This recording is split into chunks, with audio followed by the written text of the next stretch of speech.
Welcome to the Movie-ish podcast. I'm your host, Chelsea, and every Wednesday I will be taking you through a film or a show that has impacted me through quarantine using some questionable yet sincere analysis. This is episode 1. Thank you guys for joining me today, and we will be covering 2007's There Will Be Blood, directed by Paul Thomas Anderson and starring Daniel Day-Lewis and Paul Dano. I actually host another podcast called Armbridge with my friend Sonica. Link in description, always got a plug. And I've been thinking about this project for about a month and a half, and I finally thought, okay, let's just do it. I've had so many ideas to talk about in terms of episodes, and I thought, the best way to get that out was obviously in podcast format, because podcasts are the best. We love to see it. And since this is the first episode, I'm briefly just going to go over the structure of this show to maybe make this a little bit more organized and so that you can skip forward or whatever, or watch the whole thing if you'd like, to make it just a more streamlined experience for everybody. Before I get into any deep analysis, I'm going to quickly go over why I decided to watch the movie in the first place, the summary, a very brief summary without spoilers. I'll try my best. And then I will sort of explore certain themes that I've found concurrent throughout the film. Now here's a huge disclaimer, okay? I'm not in any way a film critic. I'm not gonna be pretentious and claim I know everything about film analysis, because I don't. I think I will sort of analyze these films in the way that I analyzed literature in AP English. I'm going to sort of employ things like symbolism and imagery and maybe sort of quote-unquote literary devices to go through every point that I'd like to make.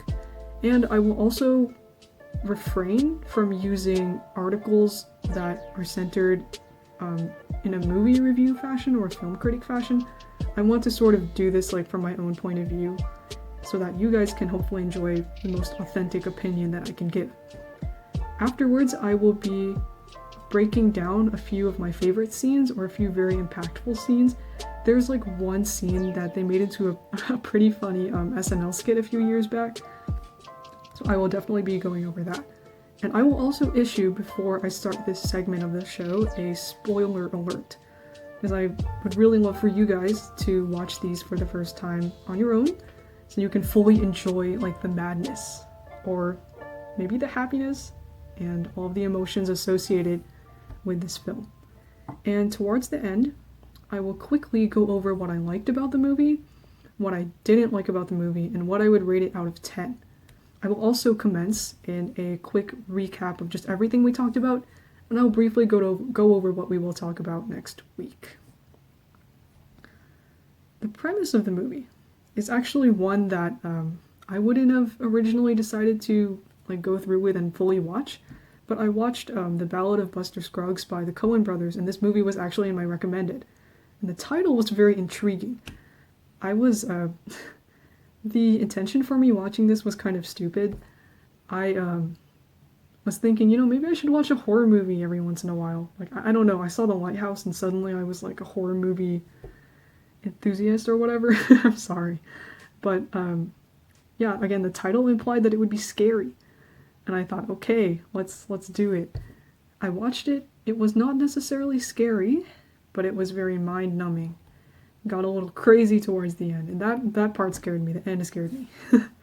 But the movie itself is about an ex-silver miner named Daniel Plainview, who, with his son H.W., travels to Southern California after an oil boom started to kick up after the Civil War. Now, it's not explicitly stated that this is occurring after the Civil War, but after doing some research, I realized that the oil industry was actually kicking off a lot after the war, and it became a symbol of hope for many people that success would come. After they arrive in this town, they meet Paul Sunday, his family's ranch is the first lot of land that they buy. And Daniel and Paul make an agreement that once the land is acquired, Daniel will give Paul $10,000 for his church, which doesn't seem like a big request, but later on, the intentions of both men become a bit more sinister. In the process, we see the downfall of the main character. Before I get into this, I'm just going to say that Daniel is probably one of the least likable main characters I've ever seen. It's so crazy because I've never watched a film where I didn't like or admired the tenacity of the main character. Daniel just straight up sucks because of the themes I will be talking about right now. The two central themes to this movie include 1, capitalism, and 2, religion. Capitalism is pretty obvious, but I think the take on it that the movie approached was pretty unique. And I'm going to go over them right now. For the sake of my own, train of thought, capitalism will be represented by Daniel, and religion will be represented by Paul, who is a preacher. I forgot to mention this in the summary, but Paul is a preacher, okay? Now, to sort of set up the link between religion and capitalism, I'm going to discuss with you a story that I found from NPR about the Zion Oil Company. It's based in Dallas, and the whole idea that the company was founded on was the drilling of oil for God. Very interesting. The owner himself hired people to map out religious or sacred areas in Israel to drill oil at. And it brings up a very interesting moral question. If someone says they're doing something profitable for God, how do we know if their intentions aren't fully self-motivated, right? And I really hate to say this as a Christian, right? I really hate to say this. I also don't mean to undermine people who are devout in their faith. That is totally okay. But I guess also another way of thinking about it is, you've seen stories before, right? Where people claim that they've died and that they've seen heaven for a brief amount of time. And they also met Jesus or God. And there's really no way to prove the difference between human intention and, I guess, a religious epiphany, right? Religion and miracles are things that we just cannot explain. And in the process of drilling in Israel, let's keep that question in mind, okay? While drilling in Israel, a lot of shareholders of the company dropped out because they didn't believe in the, I guess, maybe blind faith that Zion was sort of approaching, right? How can we rely on a method that is not scientifically or factually proven, right? It's mostly intuition and blind faith. And the only reason that the company was still sort of afloat, despite losing millions of dollars, and they've also earned millions of dollars in that, right? Is because of the support of very devout followers. All right, so the first thing we're going to think about is how can we tell the difference between personal gain, personal profit, and personal motivation, or simply doing it because you have faith in your religion. The second is actually something from my philosophy readings, The Republic by Plato. And throughout the podcast, I might mention philosophy every now and then because I just think it's so cool to sort of relate everything that I learn to something occurring in real life. And in The Republic, within the first 10 pages, there is this very interesting conversation between Socrates and another man, Cephalus. Now, Cephalus claims that wealth is not bad if you are a good person. Just as the Zion Oil Company was focusing on the link between religion and capitalism, this is more focused on your morals as someone who might practice capitalism, right? Conversely, people who have been bad throughout their lives fear death, fear the underworld, because they know they have sinned, and therefore wealth is not beneficial to them. And the way I interpreted this was that if you acquire your wealth through unethical or unjust means, you're going to be afraid of what happens to you when you die. The wealth becomes a burden on your back. But if you are a just person and you've acquired your wealth, maybe treating your employees fairly, if you inherited the money, you use it for good reasons to benefit, someone with this company, right? The wealth is something you earned, something you achieved through being good, and therefore you don't fear death, and you don't fear going to the underworld. And let's keep those two things in mind. Let's keep number 1 and number 2 in mind while we're going through this. First, I'm going to talk about capitalism. Capitalism is represented by Daniel, and people are very key to his success. Okay, obviously, right? But not people as pawns in his game. His son, HW, is very young and a very nice boy. And he goes around town telling everybody, yeah, I run a family business. But does he really love his son for who his son is? Or does he dote on his son because of the value that his son has to his business? Alright? And later on in the movie, he meets another relative. When HW, his son, becomes a little bit agitated with him, he instead takes this relative around, saying, yeah, this is my relative. We're a family business. And does he care for this relative because he is a relative or because of his own profit? And to sort of segue into the oil business part of the story, I'm going to address oil as a metaphor for blood. Alright? Hence the title, There Will Be Blood. There's a lot of blood, okay? Metaphorical and actual blood. Oil, in this case, represents blood because of the fact that when it gets on your hands, it corrupts you. Right? If you murder somebody, right, you've committed a moral sin. You've done a bad thing. Okay? But when the oil gets on Daniel's hands, he becomes corrupt with power.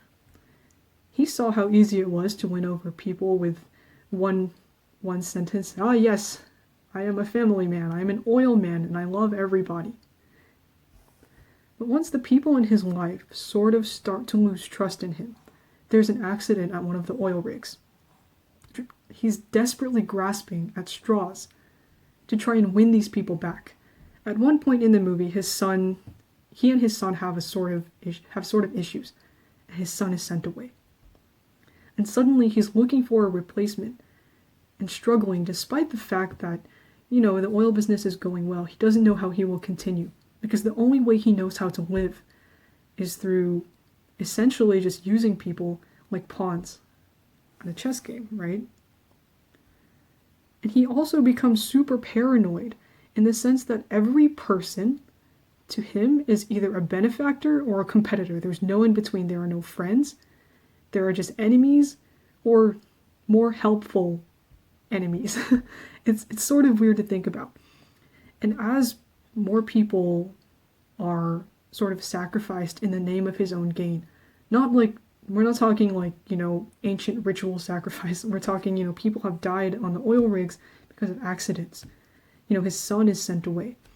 The relative also disappears, and a lot of people start to lose trust in him as his sanity just decreases. What is he going to do? Everyone around him is an enemy, and he doesn't seek out help because he believes he is the sole savior of his own wealth. Conversely, if we're going to be talking about saviors, now we're going to discuss the religious side of the movie. As I mentioned before, Paul is a preacher who is very devout and believes that the best way to help support the success of the town and the success of the oil rig is to amass a bigger following within his church. There's an interesting scene I'm going to get to later on in the movie, but Paul essentially harnesses what is called the third revelation.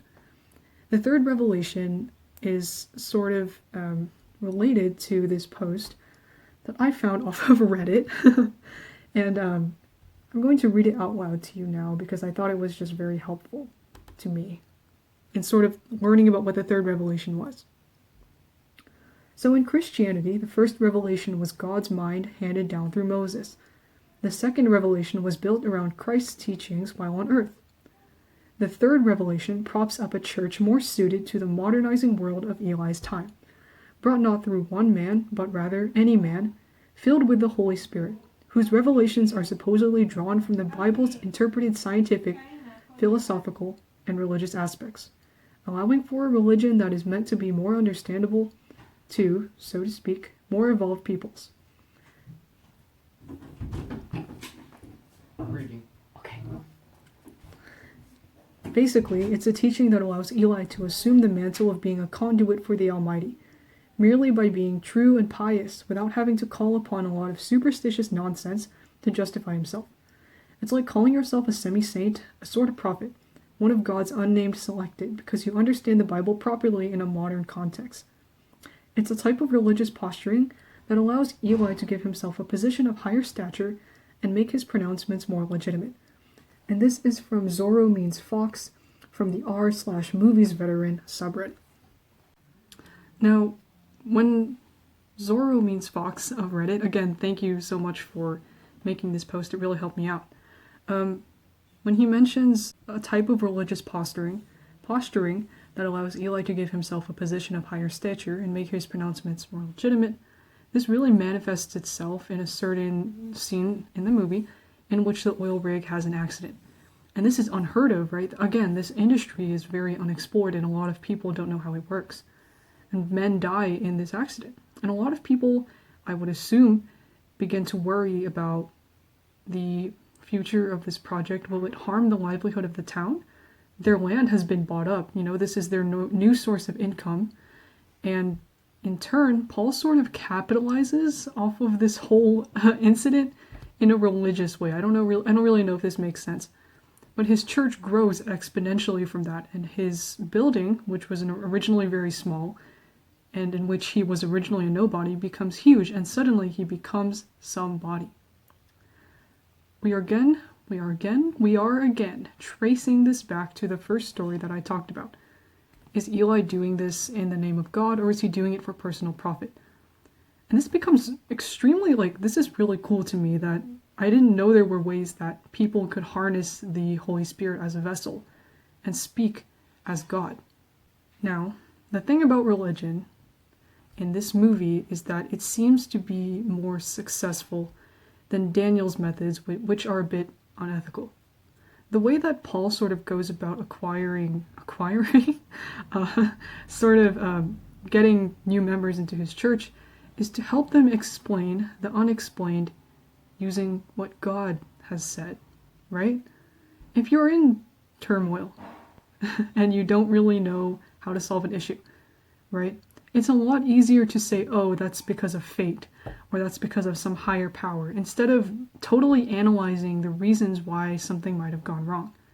And taking it from my point of view, right, as someone who is Christian and very skeptical, whenever I would have issues with school or things like that, I wouldn't assume, right, it's because some higher power just deemed that this is my fate, right? I would also assume that I didn't study for this one thing, I didn't prepare for this one thing, so of course the outcome is going to be bad. And using that sort of train of logic, a lot of people are more willing not to address the faults with the oil industry and instead associate them with the way that God has sort of constructed this dynamic. And Daniel, of course, is not happy with the number of people who are starting to trust in Paul. Again, these two men are competitors, they're rivals. If I hadn't mentioned that before, hopefully I did, but they become competitors and rivals, and one man cannot live without the other. Okay? Daniel can't live without Paul, because whether he likes it or not, when the oil well is doing well, is that a pun?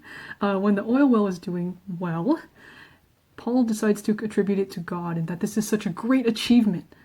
And therefore Daniel has a little bit more trust because people believe that he's able to carry out what he promised, that he will provide prosperity and safety to the town. And Paul cannot live without Daniel. Without the oil rig and without the money he received at the very beginning of the film, he wouldn't have a church and he wouldn't have a following. But neither man decides to acknowledge this fact, and to quote an article from religionandpolitics.com, the allegorical power of petroleum was pretty potent. In other words, it helped provide a narrative of American exceptionalism that would last until the energy crisis of the 1970s. And reciprocity, as mentioned in this article, was key in progressing the ideal boomtown. This dynamic is very interesting, because both men have their own moral principles, but neither can agree on what these moral principles are. I'm going to explore these themes a little bit more in the scene breakdown. Now, here's a spoiler alert. I'll probably edit in later on where you should skip to. But I will be going over 3 main scenes. And excuse me if I'm looking at my notes. I'm kind of new to this. I'm trying to do my best. I want to get everything like concise, and hopefully I can sort of help everyone understand in the best way possible the way that this movie is going to go. So the spoiler alert starts from here until 33:23. At the very beginning of the movie, as I had mentioned, there was an accident. The oil rig explodes, and the reason why this accident occurred is because the well was not blessed properly, according to Paul. Now, I believe that this was sort of implemented into the film to incite a conflict that would create a tension towards the oil well, in which people believe the only way to save this operation is to join the church and pray. It starts to create a narrative surrounding Daniel that he is careless and doesn't care for the lives of individual people, which manifests itself in a later scene. And this breakdown of the oil rig actually causes his son HW to go deaf. And in the process, he does not attempt at all to cure his son, probably to keep him there in order to progress his business. He tries a few pseudo methods like giving him warm milk every night, and HW has to deal with his father's denial that he is actually deaf. Because at this point, HW is no longer an asset and is no longer useful to his father. And it's really heartbreaking throughout the film because you can see that HW truly loves his father and admires him, but it is not reciprocated. And I thought that was like a very interesting point of view, because usually when you think of unreciprocated love, I think of like relationships, romantic relationships. So it was really new to see that sort of bond between father and son become shattered as one realizes that his feelings are not the same as the way his father feels for him. And this is actually quite interesting. HW was adopted by Daniel, and it kind of like puts into question, right? Like, did Daniel adopt this boy because he knew he was going to be an asset, or did he actually even care for him at all? And this whole idea of care and whether or not he loved his son manifests itself in the second scene that I'm briefly going to be talking about, the church/baptism scene. Oh my goodness, this scene was just so well acted, and I think Paul Dano deserved a lot more recognition for this role. I don't know much about acting, okay, but I know that I know good acting when I see it. I've been in speech long enough on the speech and debate team to know what at least good acting looks like. I'm going to break it down real quick. Daniel actually murders the relative that I had mentioned earlier in the summary. So this relative claimed to be his brother, his half-brother. But later on we learn that this quote-unquote relative was actually a friend of his real half-brother and was sent there to see how he was doing. And after learning this information, after learning that this man can be of no value to him, he straight up just murders this guy in cold blood, buries his body, okay?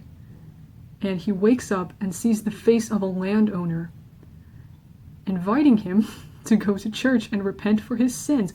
I mean, I know that this guy, right? I know that Daniel's like a big shot, but you can at least like report him. You know, that's straight up murder, and there's the blood.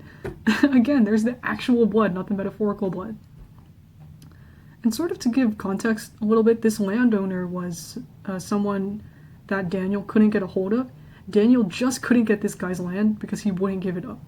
And throughout the whole movie, there's like, not really a subplot, but there's like sort of a subpoint going on where Daniel is trying to acquire his land, but he just never can. And yeah, he goes to church, and Paul is just absolutely preaching the heck out of this sermon. It's insane. If you happen to watch this movie, this was my favorite scene. It's amazing. It's a force of nature. He calls upon the third revelation again. He makes himself a vessel for God. And in the process, he absolutely berates Daniel for abandoning his son. Now, I did mention, right, that HW became deaf after the accident at the oil rig because he was close to it and it exploded, and I think the shock made him deaf. So Daniel, after not being able to use his son as an asset, sends him off to a school for the deaf. And Paul again berates him for abandoning his child, and he calls Daniel up to the altar, to which he can receive a blessing and accept the Lord as his Savior. And throughout the whole scene, he's yelling, I abandoned my child, I abandoned my child. It's an absolutely amazing scene. It's so crazy. And at the end, he is doused with water, sort of like a cleansing of your sins. And Paul starts making these like crazy throwing motions where he's like taking the devil out of his body or something. And this is like probably the best example of their character dynamic. Daniel is arrogant and goes to the church, really not because he wants to confess, but because he's trying to win the hearts of the people by confessing that he left his son and by admitting his sins, and therefore people will forgive him. And at the same time, as I had mentioned before, right, no man can live without the other man.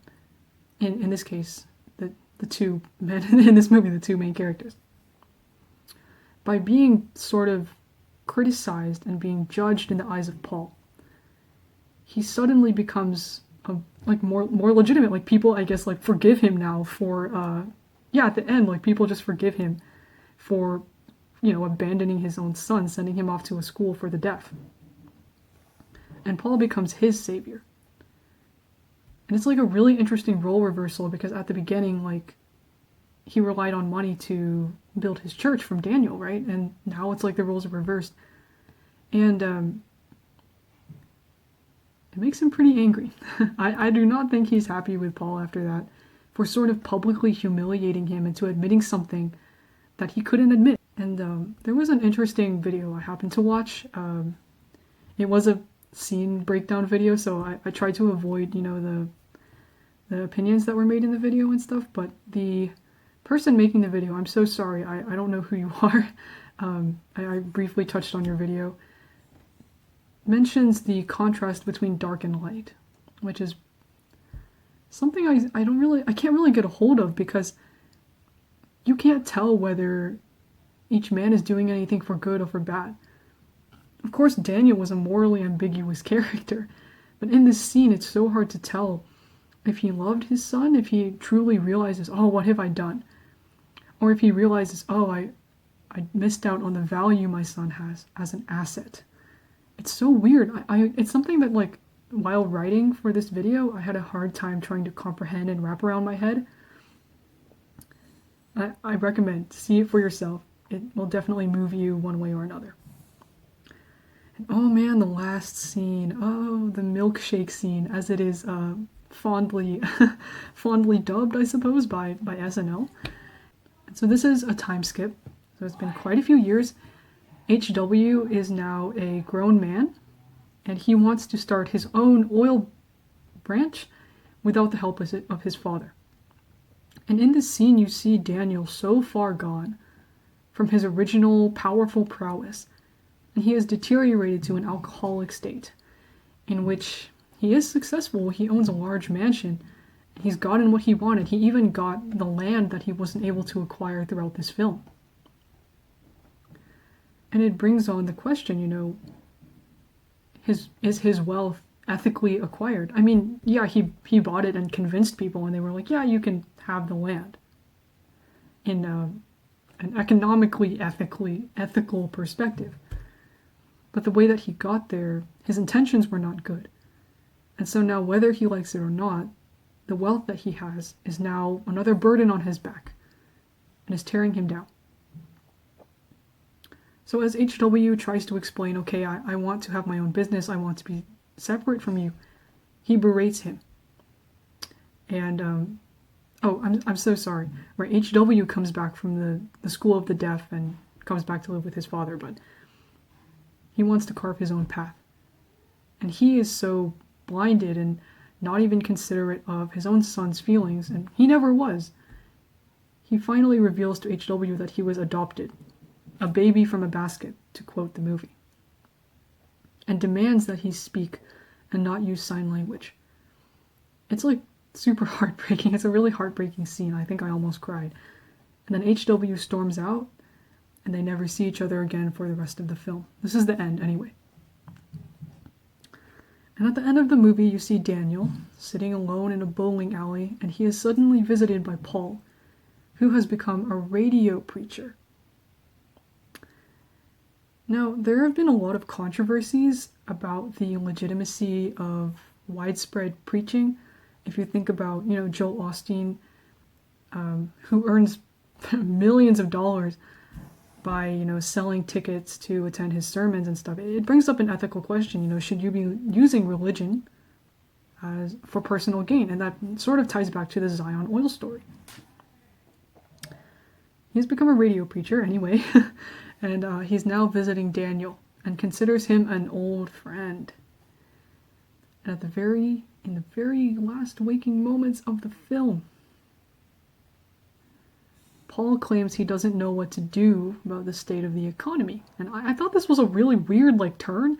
I don't really know why you would be concerned about the state of the economy, but he is worried because he can't express it. He doesn't know how to explain it using religious means. And Daniel suddenly just like gets mad. He says he compares, I would assume, his success, their respective successes, to a milkshake.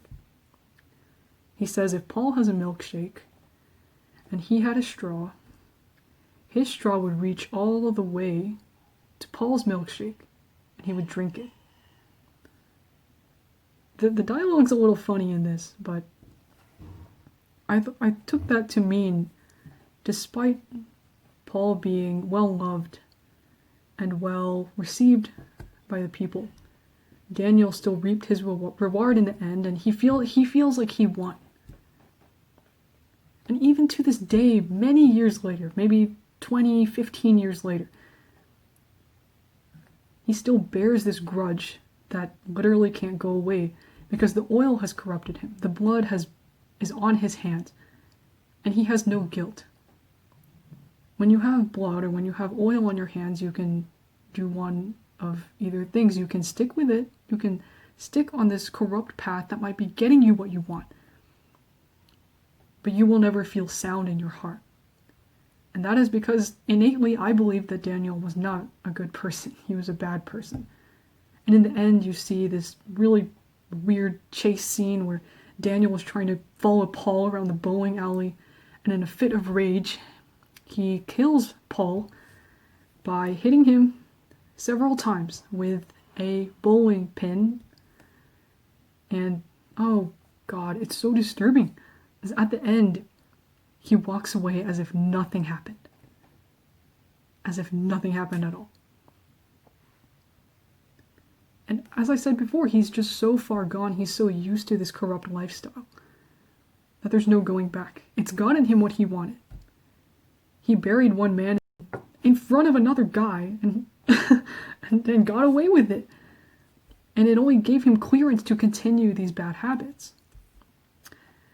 So now the spoilers are over. I just explained to you the crazy last scene. Can't even begin to explain how absolutely just stunning this movie was. Aesthetically, in terms of visuals, it wasn't really my thing, but it was just amazing. I'm going to do a quick recap of what we learned today. First of all, I went over, the basic structure of my podcast and how it's going to run from now on. Afterwards, I quickly summarized the movie in the best way that I could without spoilers. And I went over the two key themes that I found important throughout the movie.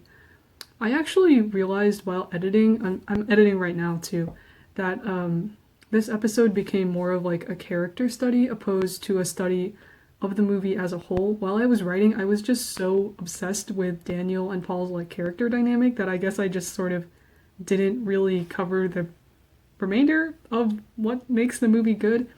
I think I would have liked to explore the historical context more and how people started to see oil as like a beacon of hope amongst the uncertainty of the economic state post-Civil War. But I did relate the movie to a modern story about an oil company called Zion Oil and Gas based in Dallas, and how faith is sort of subjective and it's really hard to pinpoint whether or not it will be successful. and whether or not it is to be a tool for human progression in terms of profit. And I actually really liked the balance of capitalism and religion. As a Christian, I sort of saw this like new worldview on what I believe and how it was interpreted by other people. And I also went through, later on in the episode, 3 very important scenes. One being the accident at the oil rig, 2, the church scene, the baptism scene, and 3rd being the last, just most epic and terrifying force of human nature that I've ever seen, ever. I'm using like very layman-like terms to sort of describe this because it's just so, you can't really put everything into words. And as someone who's not used to like criticizing movies, I thought that this one was sort of hard to start off with, but it's just been, again, in my mind for a really long time. This movie was just, as I mentioned before, it was exactly what I didn't think it was going to be. Again, I thought it was going to be a horror movie, but it like wasn't. It's a very long movie. Okay. If you really want to escape from the realities of the world and just watch a really long, compelling movie, this is the movie for you. I actually got a bit impatient with it at the beginning, but as I sat with it, thank God I sat with it. It picks up a lot towards the second half. It's pretty much the embodiment of that, like, had me in the first half meme. And yeah, I really enjoyed it. And there's also just a slow descent into madness when you see Daniel's character. This reminded me a lot of The Lighthouse. If you've ever seen The Lighthouse, these 2 movies are sort of similar in that notion where the characters face their own demons and they succumb to the darkness, if you will. It explored an interesting power dynamic, as I said before, and Paul Dano, again, is super underrated. I believe Daniel Day-Lewis won like a Golden Globe for this movie. And I think the movie itself also won quite a few Academy Awards. So it was deemed pretty cool and pretty good, if you will. And there were several, dark undertones throughout the movie that made me really feel that the town itself was doomed, Because within every, like, company and within every success, there's always some sort of downfall or some sort of, like, weird, shady method to get it to where it is. If we think about recently, a lot of people have been not really exposing, but learning about the trials and tribulations of companies like Amazon. People have been boycotting, fast fashion because of its unethical wage payments towards its workers in, third world countries and everything. It brings a lot of skepticism, is what I'm trying to say. And surprisingly, despite my very ardent praise for this film, there were some weird editing choices. Like, again, this is not a horror movie, but it's edited like a horror movie. Like, some of the music was kind of scary. It sort of threw me off, but it always kept me in anticipation, like, what's the next, like, bad thing that's going to happen? Like, where's the blood, Oh, I'm so sorry, but I was like, the whole time, where's the blood? Where's the meat of the story? And honestly, I think the power dynamic within the film should have been explored more. Paul Dano's character, Paul, wasn't present for a good chunk of it. I thought, based on like their earlier interactions, I thought they would be going back and forth a lot more, but they actually weren't that much. I mean, they were, but I think most of the film focused on Daniel's downfall, but I wish they could have explored maybe both sides of the story. I don't know how they could have done that. This film was 3 hours, and I still don't think Paul was in it enough. Maybe, like, the total footage where he's mentioned is actually a lot more than I think, but whatever. Overall, I would give it an 8.5 out of 10. I don't know why. That was just my best, like, the number that came out of my head. And I really recommend you watch this movie. I feel like if you're patient enough and if you're willing to try something new, this is definitely a really good watch. And it's on Netflix, so if you have Netflix, you should definitely check it out. I almost pirated it, but then I realized it was on Netflix. Now we're going to sort of come to the conclusion. The film itself is literally the embodiment of the human condition and an amazing example of what happens when greed overtakes compassion. Just as the oil business tries to dry its wells, right? The movie dries and fleshes out the titular character as he holds on to whatever sovereignty he has left. In the process, There Will Be Blood takes the time to draw narratives about the remaining characters. The man who claims to be a vessel while reaping the benefits of his own, and a boy who has an unreciprocated love for his own father. This film surprised me in so many ways, and for some reason I just can't explain them. But it is one of my favorites. It stuck with me so much that I decided to make it the subject of this first episode. Thank you all for taking the time to watch or listen to the Movie-ish podcast today. And you can follow me on Instagram at Movie-ish podcast. And the website is sort of like under construction. I don't have much out right now, so there's not a lot there. But if you'd like to explore other streaming platforms, you can go to movieishpodcast.card.co. I'm also on Spotify and on the Anchor app. And I believe there will be other platforms that it will be distributed to later on, but please check out the socials for more updates on that, especially with Google and Apple Podcasts. Next week, I'm doing like a full 180 to discuss the aesthetics and the impact of JoJo's Bizarre Adventure. I will specifically be focusing on part 5 because that's the one that I mentioned, or that I watched most recently. Is there a reason for this? No. I just thought it would be kind of cool to talk about it. And I will see you next time, next Wednesday at 6 p.m. with a new episode.